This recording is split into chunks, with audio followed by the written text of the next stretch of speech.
بناوی خۆی بەخشندە و مێهرەبان میوانانی بەڕێزی دیداری مامۆستا جەمال بێدار بەخێربێن و ئەم کاتتان باش.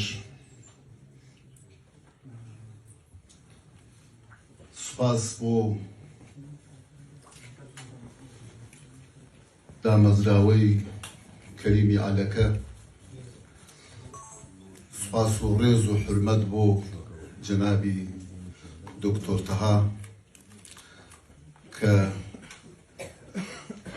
وەزارەتی ڕۆشنبیری و دامەزراوە ڕۆشنبیریەکانی سەر بە وەزارەت و هەموو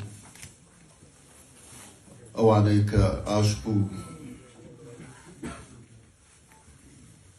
ئەڵوەدای ڕۆشنبیرین خەرزاری کردوین، هەر لە زاخۆوە تا خانەقین لە هەرێمی کوردستان بەبێ جیاوازی ئیش دەکات لە بواری ڕۆشنبیریدا، هەر وەکو ئەو خانمە بەڕێزە ئاماژەی پێکرد لە بوارە جیاجیاکاندا کار دەکەن. دەستیان خۆش بێ و سوپاسیان دەکەین. سوپاس بۆ مامۆستا شاخەوان وەکو گەنجێکی ڕووناکبیر و ژیر و عاقڵ کە لەم بوارەدا کار دەکات. ئەمە بۆ دووەم ساڵە ئەم بەرنامانە بەڕێ دەخات. هەروە پیرۆزباییش لە مامۆستا جەمال دەکەین